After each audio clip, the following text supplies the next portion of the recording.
दिल्ली में triple engine सरकार बनाने की कवायद तेज। बीजेपी मुख्यालय में राष्ट्रीय महासचिवों की हुई अहम बैठक। बीजेपी चीफ जेपी नड्डा ने की बैठक की अध्यक्षता। बीजेपी विधायक दल की बैठक से पहले मानी जा रही अहम मुलाकात। बीजेपी ने अभी तक दिल्ली के सीएम के मुख्यमंत्री पद के दावेदार पर नहीं लगाई मुहर। 17 से 18 फरवरी को बीजेपी विधायक दल की बैठक संभव। दिल्ली में नई सरकार के गठन को लेकर की जा रही तैयारी। सूत्रों से खबर 19 या 20 फरवरी तक शपथ ग्रहण की संभावना। सरप्राइज होगा दिल्ली सीएम का चेहरा। सूत्रों से खबर 48 में से 15 विधायकों के नाम छांटे गए। उनमें से 9 नाम किए गए शॉर्टलिस्ट। पीएम मोदी लेंगे अंतिम फैसला। दिल्ली विधानसभा में आम आदमी पार्टी को मिली हार के बाद मिल रहे एक के बाद एक झटके। आम आदमी पार्टी के 3 पार्षद हुए बीजेपी में शामिल।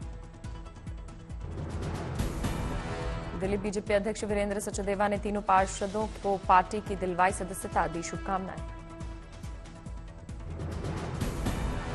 दिल्ली विधानसभा में प्रचंड जीत के बाद अब बीजेपी की नजरें एमसीडी पर। इसी साल अप्रैल में दिल्ली नगर निगम के मेयर का चुनाव।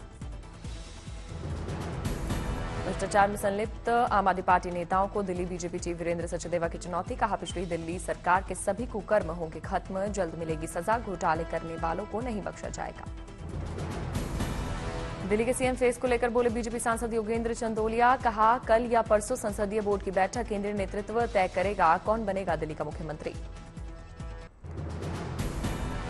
दिल्ली के सीएम फेस को लेकर बीजेपी सांसद अनुराग ठाकुर ने सब्र रखने की दी नसीहत। कहा, जनता ने 60 महीने के लिए चुना है, जल्द ही होगा शपथ ग्रहण।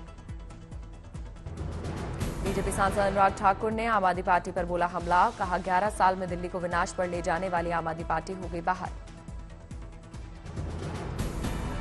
आय से अधिक संपत्ति के मामले में सत्येंद्र जैन की कम नहीं हो रही है मुश्किलें। दिल्ली के राउज एवेन्यू कोर्ट में 5 मार्च को होगी अगली सुनवाई। दिल्ली के पूर्व मुख्यमंत्री केजरीवाल के बंगला मामले की होगी जांच। केंद्रीय सतर्कता आयोग ने भवन निर्माण मानदंडों के उल्लंघन की जांच के लिए आदेश। केजरीवाल के आवास निर्माण मामले में सीवीसी आदेश पर बोले बीजेपी नेता विजेंद्र गुप्ता। हमने उठाया था मामला, सीवीसी ने कानूनी आधार पर दिया आदेश। बीजेपी सांसद योगेंद्र चंदोलिया ने आम आदमी पार्टी पर बोला हमला। कहा, सीएजी की रिपोर्ट से केजरीवाल की सच्चाई आएगी सामने। 11 साल में क्या क्या गुल खिलाए। बीजेपी सांसद कमलजीत सहरावत ने सीवीसी की जांच को बताया आवश्यक। कहा, जिस तरह से घर को शीश महल की तरह तैयार किया गया वो दिल्ली की जनता के लिए बहुत बड़ा धोखा। सीवीसी के जांच को लेकर बीजेपी नेता सतीश उपाध्याय की प्रतिक्रिया। कहा, नियमों को ताक पर रखकर केजरीवाल ने बनाया अपना शीश महल। केजरीवाल के खिलाफ सीवीसी जांच के आदेश को बीजेपी सांसद मनोज तिवारी ने बताया जरूरी। कहा, शीश महल को बनाने के लिए 8 से 10 गुना ज्यादा बजट लगाकर केजरीवाल ने किया अपराध। बीजेपी नेता तरुण चुग ने केजरीवाल पर साधा निशाना। कहा, केजरीवाल ने अपने शीश महल में लगाया गरीबों का पैसा और विकास का पैसा। अमेरिका से 120 प्रवासी भारतीयों को लेकर अमृतसर आ रहे विमान का सियासी संग्राम। कहा, जब अमेरिकी राष्ट्रपति से गले मिल रहे थे पीएम मोदी तो बेड़ियों में जकड़े जा रहे थे भारतीय। अमृतसर में लैंड करने वाले अमेरिका सैन्य विमान को राष्ट्रीय सुरक्षा के लिए मान ने बताया खतरा। कहा, अमेरिकी सैन्य विमान का बदला जाना चाहिए मान। भगवंत मान के बयान पर जम्मू कश्मीर के सीएम उमर की प्रतिक्रिया। कहा, पंजाब के मुकाबले दूसरे राज्यों के लोगों की संख्या ज्यादा, मान की शिकायत जायज। पंजाब के सीएम मान पर केंद्रीय मंत्री रवनीत सिंह बिट्टू ने बोला हमला। कहा, कबूतरबाजी का हिस्सा रहे हैं भगवंत मान। भगवंत मान को घेरते हुए बोले रवनीत सिंह बिट्टू। कहा, दिल्ली में चुनाव हारने के बाद मान ने बनाई बड़ी योजना। पंजाब के सबसे बड़े गुनहगार हैं मान।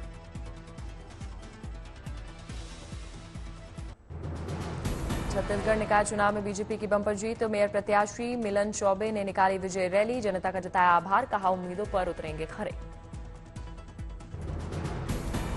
छत्तीसगढ़ की 49 नगर पालिका में 35 सीटों पर बीजेपी ने खिलाया कमल। 8 सीटों पर कांग्रेस ने मारा पंजा। 114 नगर पंचायत की 81 सीटों पर हुई बीजेपी की जीत। कांग्रेस को 22 सीटों से करना पड़ा संतोष। मेयर चुनाव में कांग्रेस को नहीं मिली एक भी सीट। सभी 10 नगर निगमों पर बीजेपी का हुआ कब्जा। छत्तीसगढ़ नगरीय निकाय चुनाव में बीजेपी के प्रचंड जीत पर जेपी नड्डा ने ट्वीट कर दी बधाई। सीएम साय प्रदेश अध्यक्ष और कार्यकर्ताओं को दी शुभकामनाएं।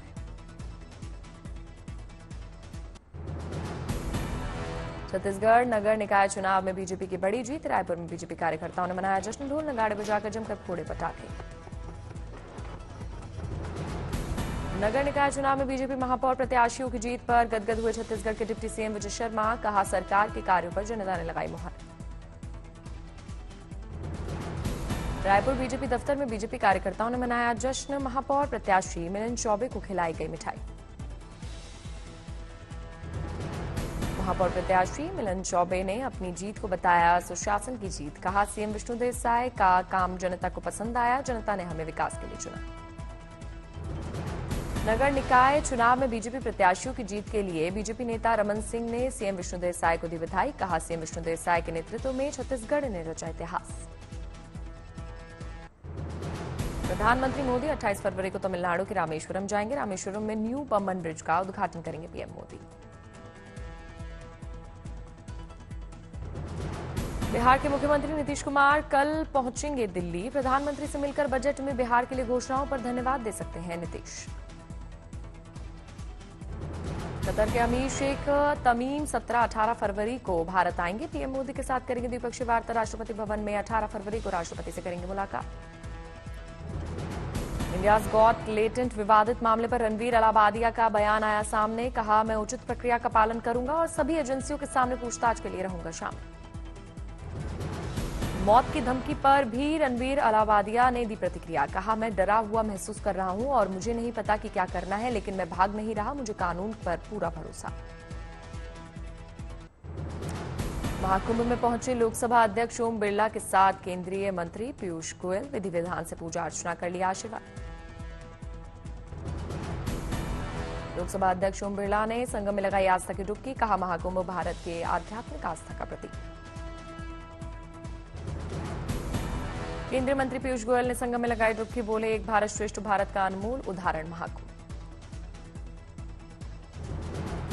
गोवा के राज्यपाल और सीएम प्रमोद सावंत ने संगम में लगाई आस्था की डुबकी। कहा, महाकुंभ के लिए सीएम योगी आदित्यनाथ का करता हूं अभिनंदन। कांग्रेस नेता राजीव शुक्ला ने महाकुंभ में लगाई डुबकी, पूजा अर्चना कर लिया आशीर्वाद।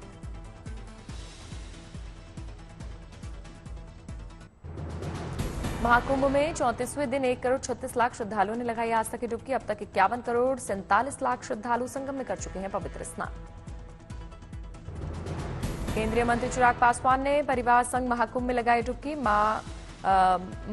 माता के संग पूजा अर्चना कर लिया आशीर्वाद। केंद्रीय मंत्री हरदीप पुरी पहुंचे महाकुंभ। पत्नी संग संगम में लगाई आस्था की डुबकी। अयोध्या के सरयू घाट पर भी की गई संध्या आरती। भारी संख्या में पहुंचे श्रद्धालु।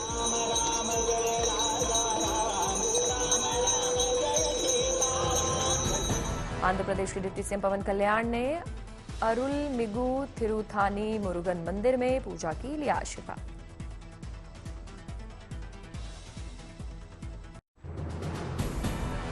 वाराणसी के नमो घाट पर तीसरी बार काशी तमिल संगमम कार्यक्रम का आयोजन। सीएम योगी आदित्यनाथ ने काशी तमिल संगमम 3.0 का किया उद्घाटन। पीएम मोदी का आभार जताते हुए सीएम योगी आदित्यनाथ ने की संबोधन की शुरुआत। कहा, पीएम के एक भारत श्रेष्ठ भारत के विजन को बढ़ाने का महायज्ञ है काशी तमिल संगमम। वाराणसी पहुंचे सीएम योगी आदित्यनाथ ने काशी विश्वनाथ मंदिर में की पूजा अर्चना, जलाभिषेक कर लिया बाबा विश्वनाथ का आशीर्वाद। काशी के घाटों पर उमड़ रही श्रद्धालुओं की भीड़ को देखते हुए सीएम योगी ने की बोट की सवारी, घाटों का निरीक्षण किया। श्रद्धालुओं ने लगाए महादेव के जयकार। काशी में श्रद्धालुओं के आगमन के बीच सीएम योगी आदित्यनाथ ने किया हवाई सर्वेक्षण। सुरक्षा को लेकर किए गए इंतजाम के बारे में ली जानकारी। उपराष्ट्रपति जगदीप धनखड़ ने जम्मू कश्मीर के कटरा में माता वैष्णो देवी के दर्शन किए। जम्मू कश्मीर के उपराज्यपाल और श्राइन बोर्ड के चेयरमैन मनोज सिन्हा रहे मौजूद। माता वैष्णो देवी के दर्शन से पहले माता वैष्णो देवी विश्वविद्यालय के दीक्षांत समारोह में बतौर मुख्य अतिथि शामिल हुए उपराष्ट्रपति स्टूडेंट्स को वितरित किए डिग्री और मेडल। सूत्रों के हवाले से खबर, जम्मू कश्मीर के उपराज्यपाल ने 3 सरकारी कर्मचारियों को बर्खास्त किया। आतंकी कनेक्शन की वजह से एक पुलिसकर्मी, एक शिक्षक और एक फॉरेस्ट कर्मचारी बर्खास्त। महाराष्ट्र सरकार ने जबरन धर्मांतरण और लव जिहाद पर बनाई समिति। जबरन धर्मांतरण, लव जिहाद के कानूनी पहलुओं पर रिपोर्ट देगी डीजीपी की अध्यक्षता वाली 7 सदस्यीय समिति। चैंपियंस ट्रॉफी खेलने भारतीय क्रिकेट टीम का पहला बैच मुंबई से दुबई रवाना। 19 फरवरी से शुरू होगी सीरीज। 20 फरवरी को बांग्लादेश से पहला मुकाबला खेलेगा भारत। उत्तराखंड में मौसम ने ली करवट। चक्राता के ऊंचाई वाले इलाकों में फिर से शुरू हुई बर्फबारी। ताजा बर्फबारी ने बढ़ाई ठंड। उत्तराखंड के चमोली में भी शुरू हुआ बर्फबारी का नया दौर। विश्व प्रसिद्ध स्की रिजॉर्ट औली में जमी कई इंच बर्फ। बर्फबारी से ठंड एक बार फिर से लौटने की उम्मीद।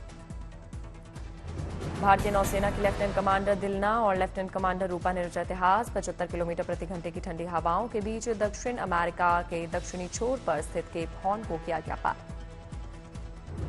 लेफ्टिनेंट कमांडर दिलना और लेफ्टिनेंट कमांडर रूपा ने INSV तारिणी पर सवार होकर ऊंची लहरों और अप्रत्याशित मौसम वाले खतरनाक जलमार्ग को पार कर इतिहास के पन्नों में दर्ज कराया नाम। OpenAI के बोर्ड ने सर्वसम्मति से खारिज किया एलन मस्क का प्रस्ताव। OpenAI ने कहा कंपनी बिकाऊ नहीं। मस्क ने कंपनी को $97.4 बिलियन में खरीदने का दिया था प्रस्ताव।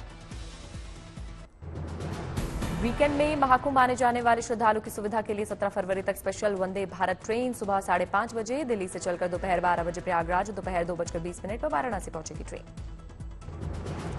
वापसी में वाराणसी से दोपहर 3:15 बजे चलकर शाम 5:20 पर प्रयागराज और रात 11:50 पर नई दिल्ली पहुंचेगी स्पेशल वंदे भारत ट्रेन। सेना प्रमुख उपेंद्र द्विवेदी ने नोएडा के शहीद स्मारक पर श्रद्धांजलि दी। शहीदों को सेना प्रमुख ने पूर्व सैनिकों और सैनिकों के परिवारों से बातचीत की। नोएडा पुलिस ने देश में अवैध रूप से रह रहे 8 बांग्लादेशियों को गिरफ्तार किया। पकड़े गए अवैध बांग्लादेशियों के पास से भारत के 6 फर्जी आधार कार्ड और 1 फर्जी पैन कार्ड बरामद। पश्चिम बंगाल के दार्जिलिंग में बदला मौसम का मिजाज। नमी वाले कोहरे और बारिश की वजह से 8 डिग्री सेल्सियस तक पहुंचा तापमान। न्यू इंडिया कोऑपरेटिव बैंक की कथित गड़बड़ियों की जांच शुरू। मुंबई पुलिस के आर्थिक अपराध शाखा ने शुरू की जांच। हितेश मेहता को किया गिरफ्तार। मुंबई पुलिस ने बैंक की कार्यकारी CEO देवर्षि घोष की शिकायत पर बैंक के महाप्रबंधक और heads of accounts Hitesh Mehta के खिलाफ दर्ज की FIR।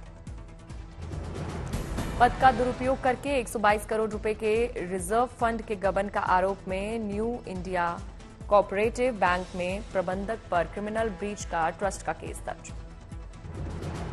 मुंबई में न्यू इंडिया कोऑपरेटिव बैंक के बाहर लगी लोगों की कतार। मेहनत की कमाई निकालने के लिए बैंक के बाहर कतारों में लगे लोग। CBI ने साइबर क्राइम से जुड़े मामले में दिल्ली, NCR और हरियाणा में 11 जगहों पर छापेमारी की। 1 करोड़ 8 लाख रुपए कैश, 1000 अमेरिकी डॉलर, 252 ग्राम गोल्ड बरामद। भगवान श्री राम के दर्शन के लिए बड़ी संख्या में अयोध्या पहुंच रहे श्रद्धालु। रामलला के दर्शन पाकर धन्य हो रहे श्रद्धालु। हनुमानगढ़ी के दिन से गए, बहुत अच्छी व्यवस्था थी सरकार की और हम लोगों ने बहुत अच्छे से दर्शन किए। उसके बाद फिर यहाँ से निकले हनुमानगढ़ी के लिए, वहाँ उनका दर्शन करेंगे, फिर अपना घर को जाएंगे। जम्मू कश्मीर के कठुआ में एक ग्रामीण महिला बनी लोगों के लिए मिसाल। महिला ने इलाके में खोला मिलेट्स रेस्टोरेंट। दिल्ली में भारत ऊर्जा सप्ताह कार्यक्रम। केंद्रीय मंत्री हरदीप सिंह पुरी ने लिया हिस्सा। रोहतक में ध्वनि प्रदूषण के खिलाफ प्रशासन का action. 400 modified silencer road roller से नष्ट किया।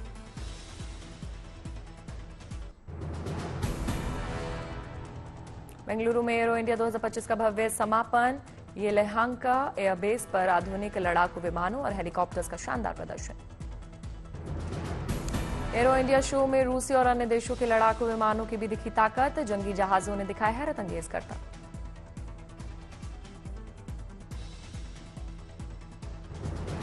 गांधीनगर पहुंचे गुजरात के CM Bhupendra Patel. School of ultimate leadership का किया गया भूमि पूजन। मदुरई के सुब्रमण्यम स्वामी मंदिर पहुंचे आंध्र प्रदेश के डिप्टी CM पवन कल्याण। विधि विधान से किया गया पूजा पाठ। छत्तीसगढ़ के जशपुर में खड़िया समुदाय का 15वां महासम्मेलन। CM विष्णुदेव साय हुए शामिल।